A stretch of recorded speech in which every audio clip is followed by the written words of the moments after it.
What's going on, guys? It's your boy, oboeshoesgames, back with another Borderlands 2 countdown video, and today, I want to take a look at what I think to be the top 10 rocks in Borderlands 2. Now, I should preface this video by saying there are a lot of rocks in Borderlands 2, and not all of them can make it onto this prestigious list.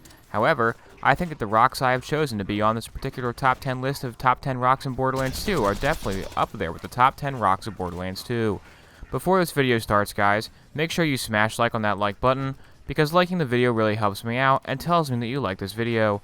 So again, make sure you like the button, smash the like, and like the video like button. So without further ado, let's hop right into the list. But before we do, make sure you subscribe to the channel. Subscribing to the channel really helps me out a lot, so make sure you subscribe so you don't miss any more top 10 rock gameplay videos. So without further ado, let's jump into the video. But before we do that, make sure you follow me on Twitter, as it really helps me out a lot, and I can notify you whenever I drop a new top 10 rocks in Borderlands 2 video. So without further ado, let's hop into the video. But before we do that, make sure coming in at number 10, we have the rock that's holding the Welcome to the Oasis sign. This rock is a vital rock in Borderlands 2, as it holds the Welcome to Oasis sign from the DLC Captain Scarlet and Her Pirate's Booty, which was the first DLC released for Borderlands 2, which was released for Xbox 360, PS3, and PC, and later when the game was re-released on Xbox One and PS4, the DLC was released on those platforms as well. This rock holds up the Welcome to the Oasis sign, which is a very important sign in the video game known as Borderlands 2. This sign directs the player to Oasis, and also lets them know they are welcome to the Oasis. The welcoming sign lures the player into Oasis before they have to fight the enemies, serving as both a fun piece of architecture and a booby trap. Without the rock holding the sign up, none of this would be possible. This rock also has a chest full of ammo right on top of it, which you can go to refill your ammo, making it a very useful rock indeed. The main thing preventing this rock from being higher on the list is that it's just a rock. The main defining feature is the sign on the top of it, not the rock itself, and for that reason, it sits firmly at number 10. However, overall, at the end of the day, the Welcome to Oasis rock in Borderlands 2 is a great overall rock, and you should consider adding it to any loadout. Coming in at number 9, we have this rock here in the Eridium Blight. The Eridium Blight is an area in Borderlands 2 where everything is kind of purple, similar to the element slag, which is the gun I'm holding right now, the Slagga. The Slagga is a bandit gun that shoots slag and has a very high rate to slag enemies. However, back on topic of this rock sits right in front of the gate to the place you have to go into to get to the Hero's Pass. What makes this rock special is that it points toward the sky, kind of like that one in the Lion King, and also it looks purple because it's in the Eridium Blight, which is a purple area. It also has the metal strut right next to it, which can be used to skip the entire Hero's Pass gate area. As far as downsides of this rock go, it's purple when most rocks are supposed to be like a stone color or brown, so it's not very accurate to real life. And also, it kind of blends in with the other rocks around it, making it hard to see. I've crashed into this rock several times when driving home late at night. But overall, guys, at the end of the day, this rock is definitely a solid pick for number 9 on my top 10 rocks list, and is a solid addition to any loadout. Coming in at number 8, we have this rock right here in the Tiny Tina's Assault on Dragon Keep DLC. This rock is a great example of environmental storytelling on the part of the developers. Here you can see a sad scene of a random guy who got killed by a pickaxe and then his thing was robbed. Except it wasn't robbed because the chest is still right there, so I'm not really sure why he's dead. This rock is cleverly used as part of rubble for the scene, which makes it look way more believable. There's also a barrel next to this rock, alongside a cart. The cart is missing a wheel, and there is a lamp on the ground next to the missing wheel. There are several crates next to the rock as well. On top of one of the crates is a toolbox that contains some money. Once again, there is a dead guy on the floor right next to this rock. Perhaps he was trying to mine the rock with a pickaxe, but the rock got mad and hit him back, killing him in the process.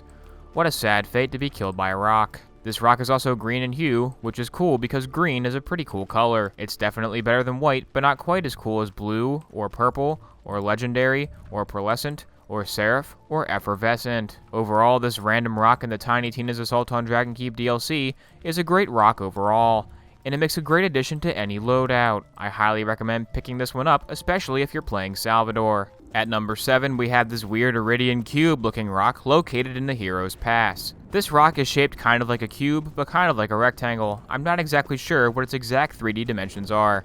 However, one thing we can all agree on is that it has some purple squiggly lines going around it. This means it's probably part of the ancient Yridian technology that is so prevalent in Borderlands 2. The Yridians were an ancient race of aliens that constructed the massive vaults that is the subject of the Borderlands franchise.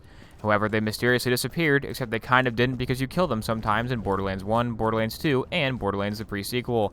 Actually, I just realized you don't actually kill them in Borderlands 2 ever, but since when have I cared about being factually correct in these videos? Anyways, this rock is positioned on some kind of display thing, which shows you that it's very important and holds a position of prominence within the Hyperion Corporation and corporate culture. Once again, the purple lines on it represent that it's part of the Yridian society, which is a very important society in the Borderlands universe and general lore. Hyperion has taken note of this and put it on its own position of prominence. It even has a little touchpad thingy in front of it on the container holding it. Perhaps it scans the rock to try to determine its origin, or maybe it's just there to look cool. Perhaps disgruntled Hyperion workers use it on their lunch break to play mobile games while they're bored. At any rate, guys, at the end of the day, overall, this rock in the Hero's Pass that has Iridian lines on it is definitely an interesting rock in the Hero's Pass that has Iridian lines on it.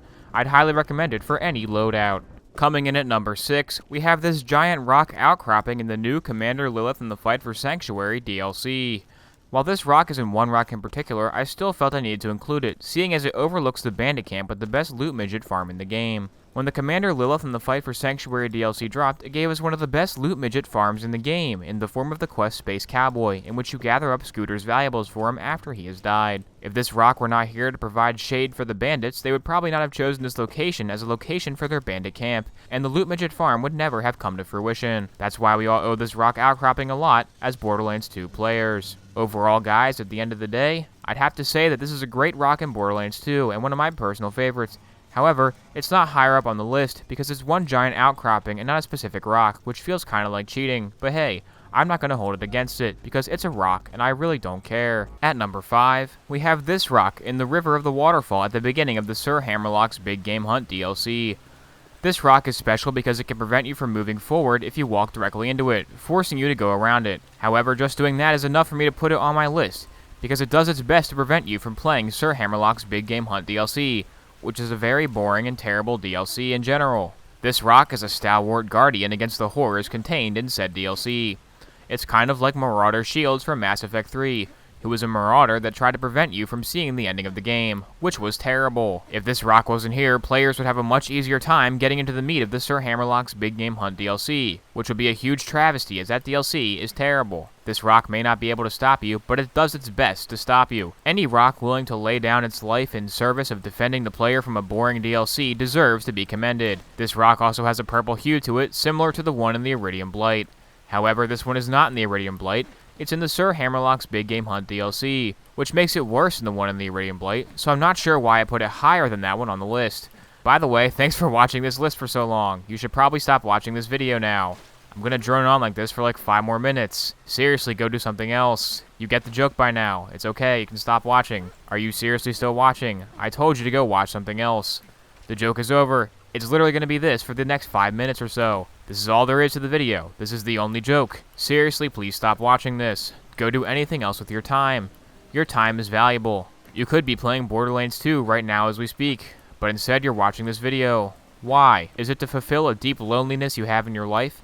If so, you should seek psychiatric help, as Borderlands 2 top 10 countdown videos will only fill 30% of the void within your soul. Overall, guys, I'd say this rock is a great rock for any character or build, although I'd recommend it on Krieg. Coming in at number 4 is this majestic depiction of Mount Everest.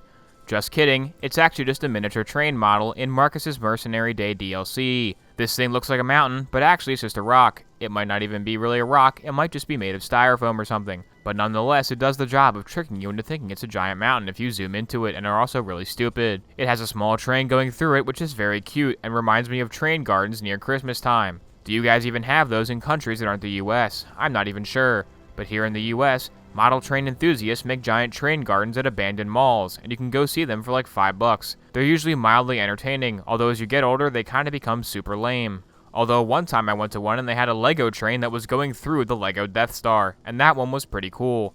Overall, guys, I'd say this rock is kind of boring overall, just like train gardens in general, but train gardens are also kind of fun.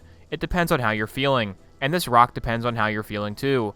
If you're feeling in the mood to play the Marcus Mercenary Day DLC, this rock will no doubt lighten up your day. However, at the end of the day, I'd say this rock is a great rock for any loadout or build. Coming in at number 3, we have this rock, which is right next to the rock I just mentioned. It's also part of a small train garden in the Marcus Mercenary Day DLC.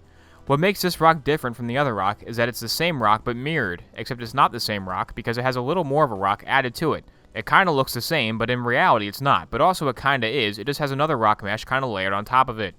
However, there is still a train going through it, which does make it seem very similar to the last rock we were talking about. However, this one is different because it's placed on the right-hand side of the table. If it were placed on the left-hand side of the table, it wouldn't be considered a different rock. However, since this rock is on the right-hand side of the table, it qualifies as a different rock. However, guys, overall, at the end of the day, I'd say this rock is a terrible rock and should never be used in any builds for any character.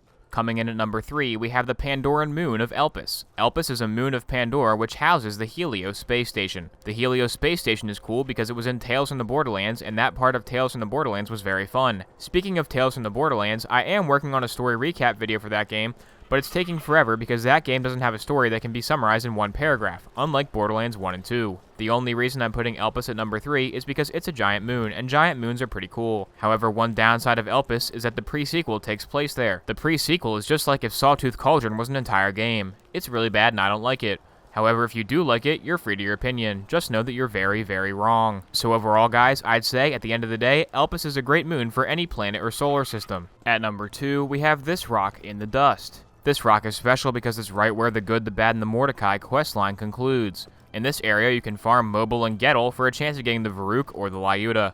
The Varuk is a legendary dial assault rifle that's pretty good and looks purple, and the Lyuda is a legendary Vladov sniper rifle which is pretty good and comes in a variety of elements, such as corrosion, shock, fire, or slag. What makes this rock so special is that it can be used to bounce grenades off of when fighting Mobile and Gettle.